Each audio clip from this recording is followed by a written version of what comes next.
Bismillahirrahmanirrahim. Assalamualaikum warahmatullahi wabarakatuh.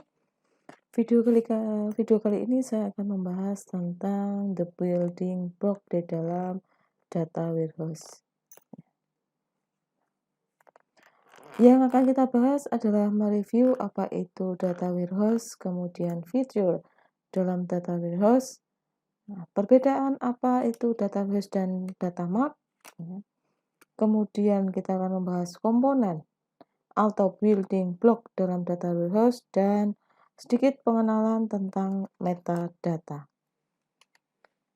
Kita masuk yang pertama dulu. Apa itu data warehouse? Video saya sebelumnya sudah membahas bahwa sekumpulan data yang disimpan dalam satu tempat yang besar dan bisa dimanfaatkan kembali untuk keperluan mendukung pengambilan keputusan.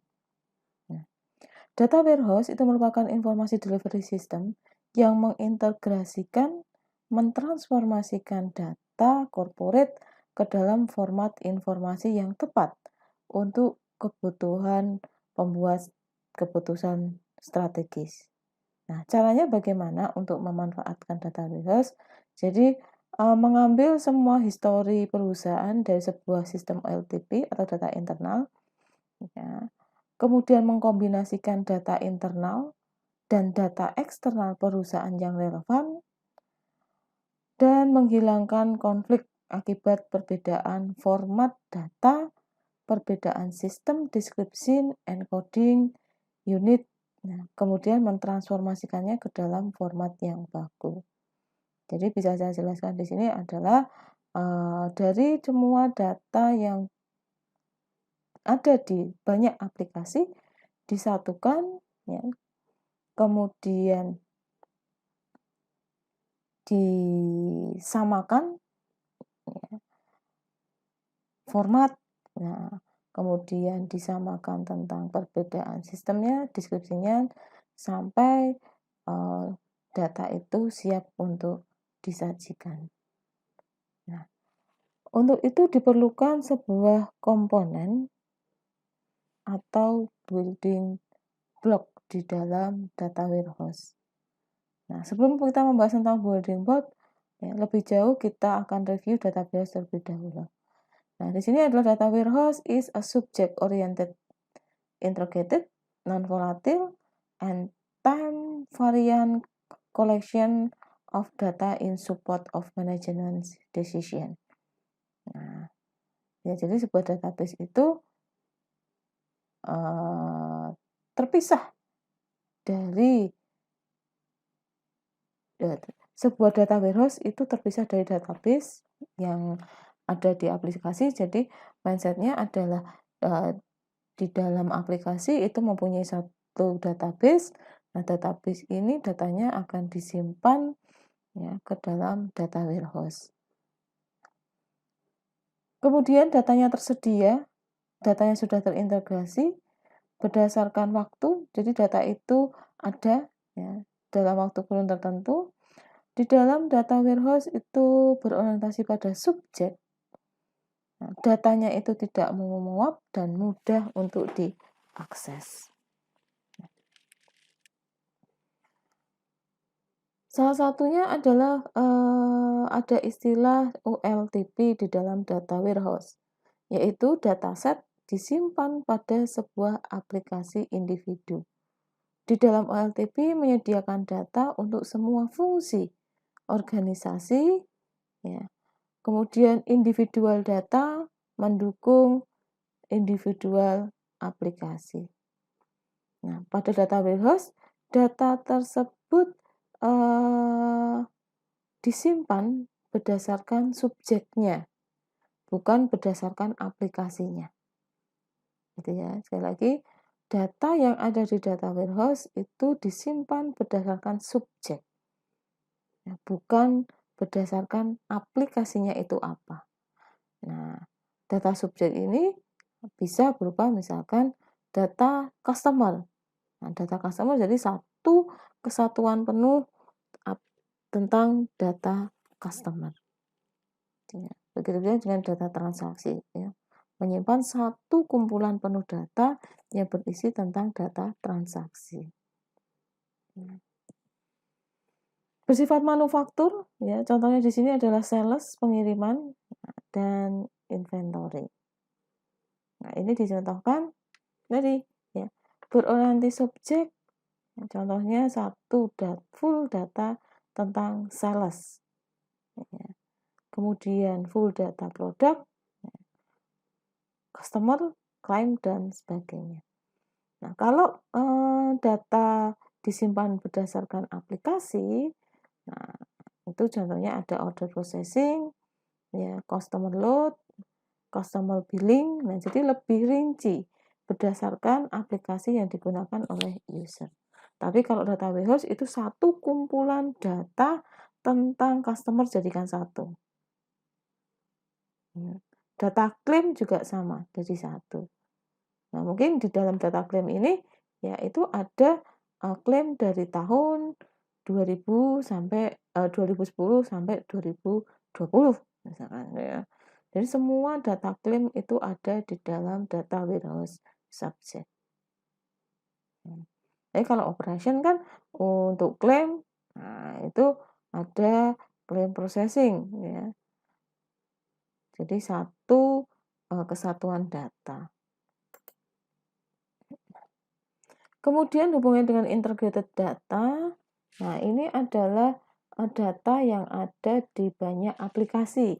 Misalkan untuk aplikasi saving account dia mempunyai satu database, terus kemudian checking account, nah dia juga punya satu database, loan account itu juga mempunyai satu database.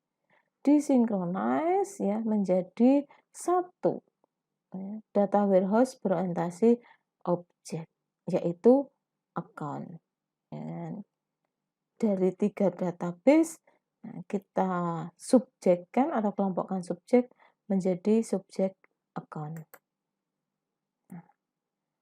Lalu dia masih integrate data. Data yang ada di dalam database itu perlu distandarkan atau perlu disamakan, ya, untuk masalah misalkan format, deskripsi, ya, unit atau encodingnya. Nah, di sini dicontohkan pada database sales dan database inventory. Nah, untuk format key-nya kita disamakan, ya. Kebetulan ini sales dan inventory sama-sama key. Kemudian untuk format teks, ya, ada di sales dan inventory menggunakan integer. Nah, di dalam nanti transaksi penjualannya, nah, itu menjadi yes or no. Nah, sama aja dengan description. Nah, untuk nama pelanggannya di dalam tabel sales dituliskan ini Unijoyo. Sedangkan di inventory, nah, ini tulisan nama pelanggannya adalah Unijoyo. Ini ada dua tipe yang berbeda, antara deskripsi yang berbeda. Dijadikan satu, ya, diintegrasikan menjadi Universitas Trunojoyo. Di tabel sales tinggi itu adalah menggunakan sentimeter, di inventory tingginya adalah meter. Nah, disamakan atau dikonversi untuk transaksi penjualan tingginya adalah inch. Perbedaan data juga terjadi pada seks, ya. Yes, no, yes itu laki-laki, no itu perempuan. Untuk data inventory, L itu laki-laki, P itu perempuan. Nah, di dalam transaksi penjualannya menjadi seperti ini. Nah, salah satu kelebihan database adalah dia mengkombinasi, ya, atau bisa mengkombinasi perbedaan dua buah data menjadi satu. Ya, bisa menyatukan perbedaan dari data. Time variant data, ya. Kalau menggunakan database operasional, data itu pada saat ini, ya. Nah, kalau kita menggunakan aplikasi SIA, gitu ya, kita melakukan pengeditan data, yaitu adalah data sekarang. gitu ya. Tetapi berbeda dengan data warehouse. Data warehouse itu adalah data masa lampau yang kita setorkan ke dalam big data atau data warehouse, gitu ya.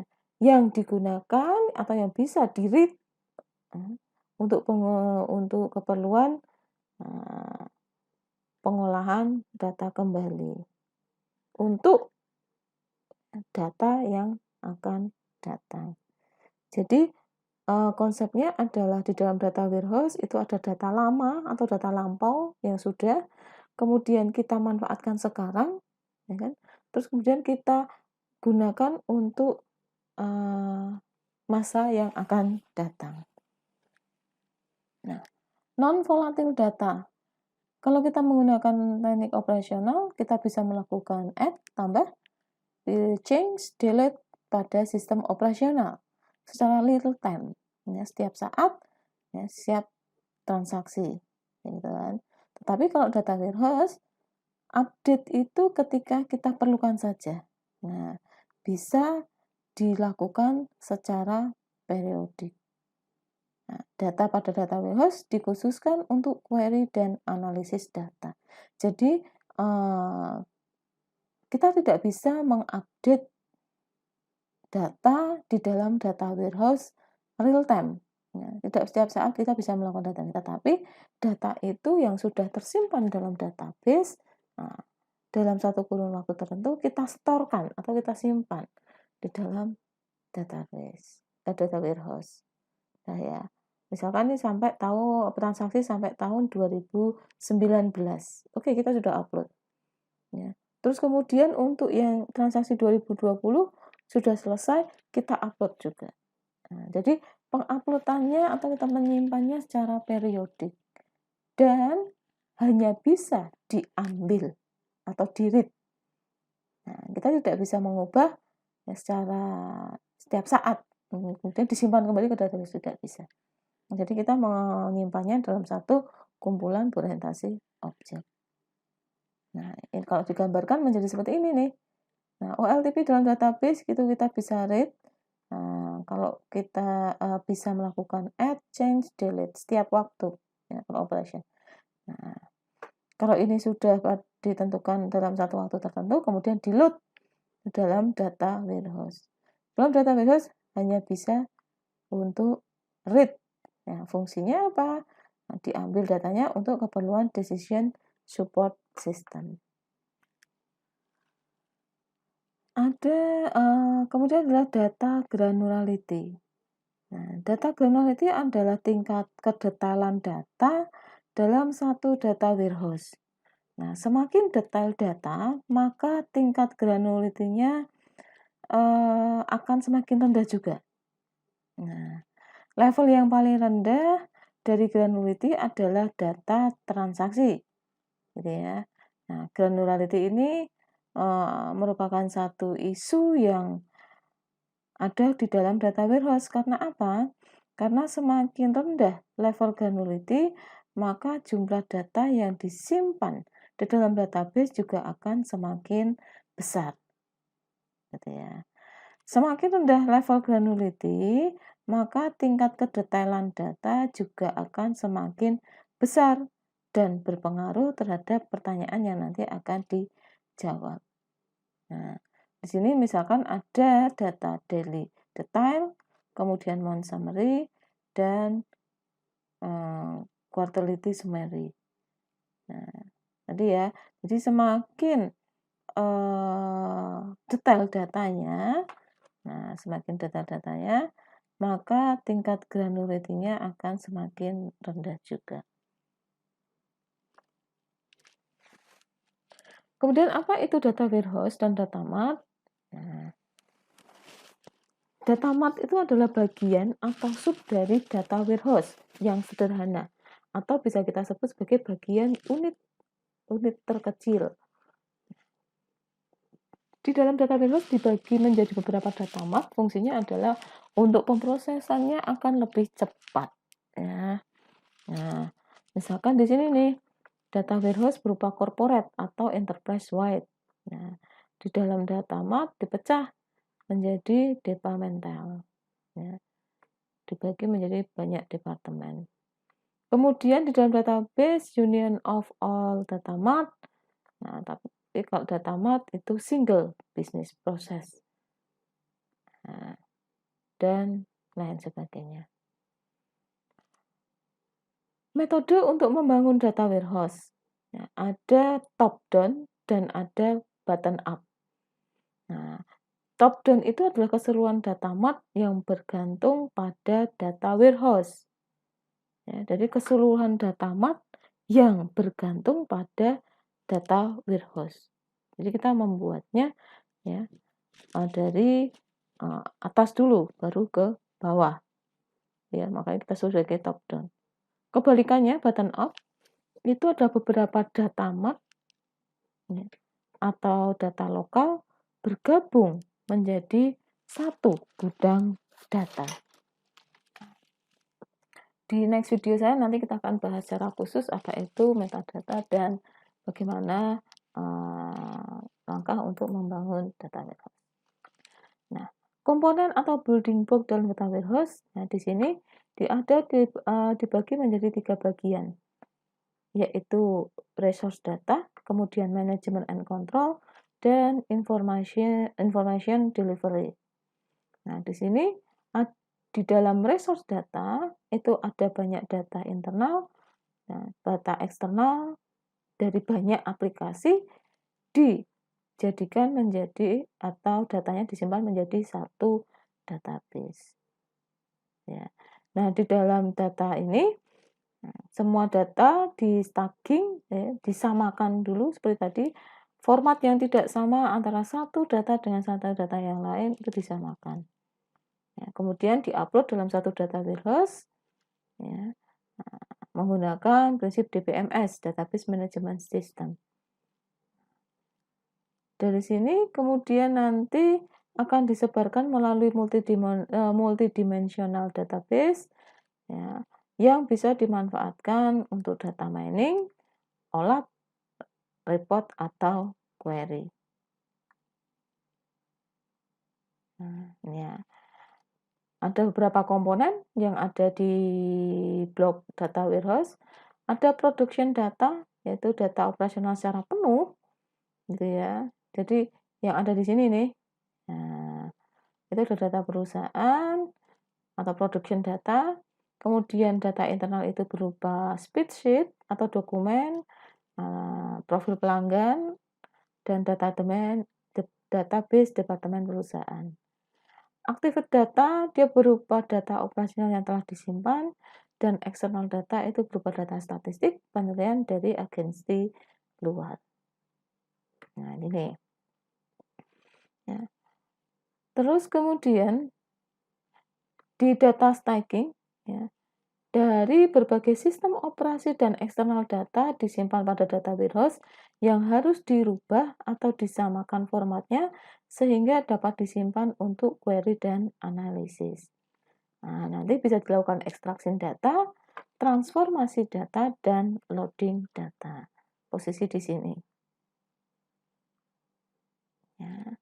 Nah, kemudian dimasukkan ke dalam data storage komponen ya, berupa repository data warehouse terpisah dengan repository dari sistem operasional.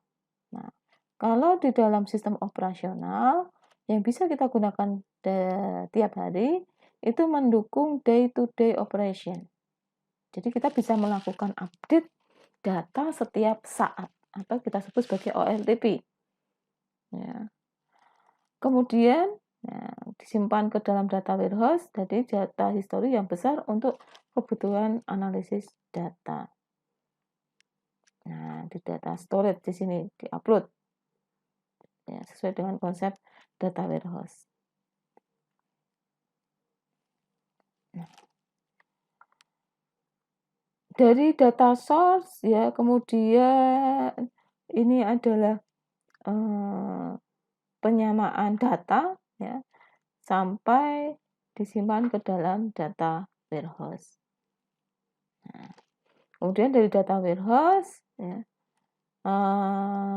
dengan menggunakan information delivery komponen ini bisa informasi yang dihasilkan bisa dimanfaatkan oleh banyak user. Bisa dianalisis, bisa dimanfaatkan oleh statistik analisis, data mining, dan lain sebagainya. Jadi di sini adalah pengolahan data yang fungsinya adalah untuk mengambil keputusan.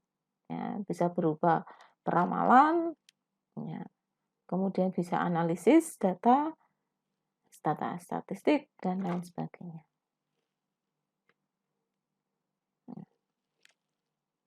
Siapa yang membutuhkan data? Nah, yang membutuhkan data itu adalah pengguna. Nah, pengguna ini dispesifikan lagi, ada pengguna pemula, pengguna biasa, nah, analisis bisnis, dan pengguna besar. Gitu ya. Jadi, apakah kita bisa memanfaatkan data warehouse? Bisa. Ya, ada beberapa website yang menyediakan ya data yang sifatnya free, boleh diakses ya, oleh siapa saja. Next time kita akan praktekkan itu. Kemudian di dalam komponen building block ada komponen metadata.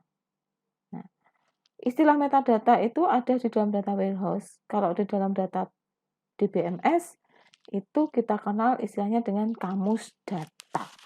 Jadi merupakan informasi penjelas dari data yang ada di dalam database. Nah, ini ya. Metadata adalah informasi tentang logika struktur data, informasi file, di mana file, tipenya file tersebut apa dan alamatnya apa, kemudian indeksnya apa. Nah, jadi bisa diartikan metadata itu adalah data mengenai data pada data warehouse. Ya, istilahnya tadi mudahnya adalah berupa kamus data ya di dalam data warehouse.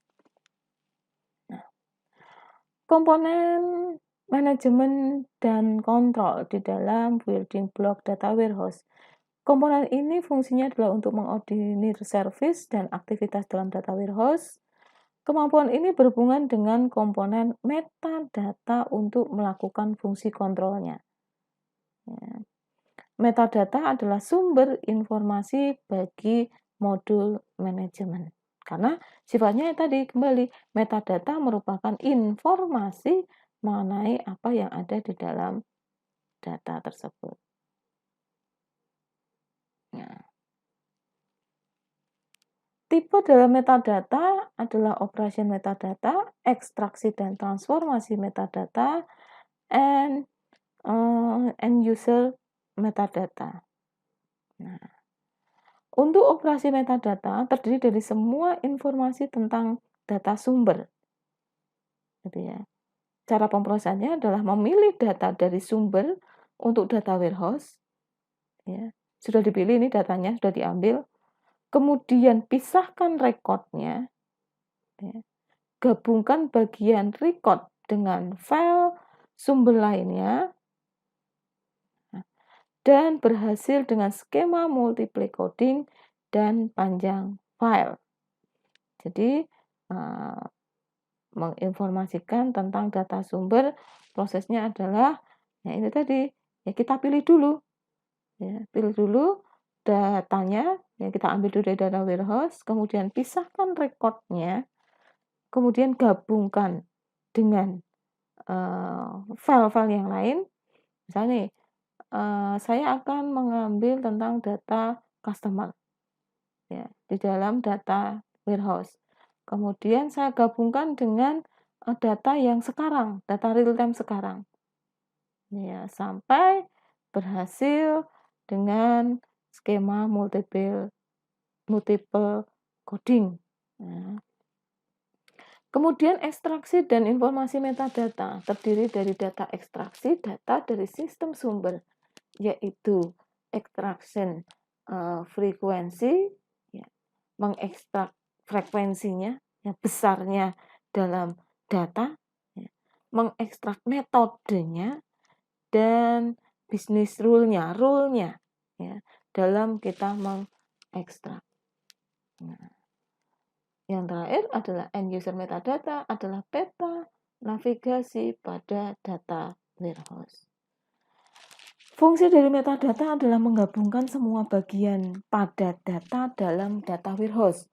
Ya, konsepnya adalah menggabungkan semua data, menggabungkan semua bagian. Kemudian menyediakan informasi tentang isi dan struktur pada pengembangan data. Membuka pintu bagi end user dan membuat isi yang dapat dikenal oleh mereka. Gitu ya. Nah, demikian untuk kuliah hari ini. Semoga bermanfaat. Ya. Saya tutup. Wassalamualaikum warahmatullahi wabarakatuh.